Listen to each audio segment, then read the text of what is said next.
Hello નમસ્કાર મિત્રો, હું છું જંગલ કમાન્ડો અને આજે હું તમને એક એવા ફૂલ વિશે કહીશ કે જેનું આપણે સબ્જી બનાવી અને ખાઈ શકીએ અને એટલું ટેસ્ટી હોય છે કે એની વાત જ ના કરો.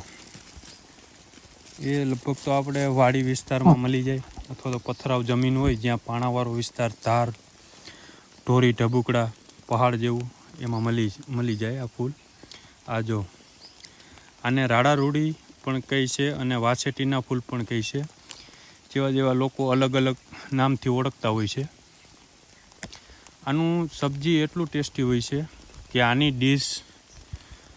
જે ડીશ હોય, મને એમ છે કે આનાથી મોંઘી બીજી કોઈ ડીશ ના હોઈ શકે ખાવા માટે. અને આ અત્યારે જ થાય ચોમાસામાં જ, તમે જોઈ શકો આ રીતનું આને તોડી અને આ ફૂલનું તમે શાક બનાવી અને ખાઈ શકો. આનું શાક બનાવવું સાવ ઇઝી હોય છે. આમાં કોઈ જાતનું કાંઈ એટલી બધી મહેનત કરવાની હોતી નથી. ડુંગળી ટમેટાં નાખી અને આપણે જેમ નોર્મલી સબ્જી બનાવતા હોય જે એ રીતના આને બનાવી શકીએ. અને ટેસ્ટી તો એટલું હોય કે વાત પૂછોમાં. મારું પ્રિય સબ્જી છે અને દર વર્ષે ચોમાસામાં હું આને એકવાર તો મારે ખાવું જ પડે. અને શરીર માટે પણ ઘણું બધું હેલ્ધી હશે કારણ કે નેચરલ છે. આમાં કોઈ દવાનો ઉપયોગ નથી થયો. વધારે તો મને આના વિશે બહુ માહિતી નથી કે શરીર માટે કેટલું ઉપયોગી હોય, પણ ઉપયોગી તો હશે જ. અને આ બહુ રેર હોય છે અને ગોતવા પડે છે. અત્યારે હું પહાડ ઉપર છું અને વરસાદ પણ ચાલુ છે, તમે જોઈ શકો. ક્યારનો વીણું છું ત્યારે આટલા થયા છે. આ એમનો માને બનાવીએ તો 2 જણાને માન થાય. પણ આમાં તમે સેવ પણ સાથે નાખી શકો અને બનાવી શકો. સેવ સાથે પણ ખાઈ શકો. બહુ જ ટેસ્ટી, એટલે બહુ જ ટેસ્ટી હોય છે.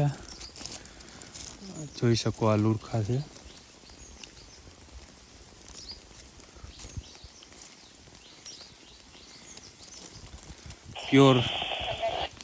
પ્યોર દેશી.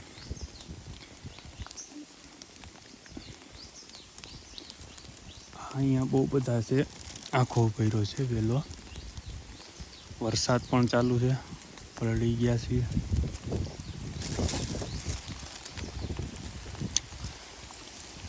આજે બહુ ઝાઝા ટાઈમ પછી એક વિડીયો બનાવું છું અને લગભગ બધાની બહુ બધી કમેન્ટો આવેલી કે તમે તમારા ઓરિજિનલ અવાજમાં બનાવો, એમ કોઈ મ્યુઝિક ના નાખો.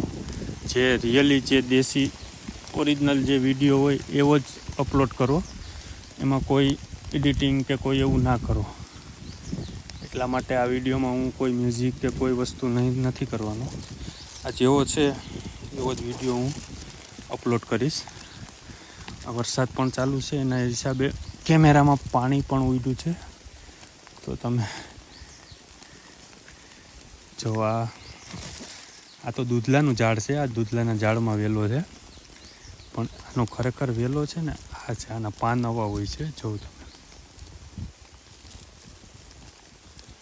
એટલે જાણતા હોય તો આવી રીતનો આનો લુરખો હોય છે, ઝુમખું જે આપણે કહીએ. એટલે ક્યાંય પણ તમને જોવા મળે તો આનું એકવાર ટ્રાય કરજો, સબ્જી બનાવજો. સારું, તો ચાલો મળીએ મિત્રો. Bye, take care.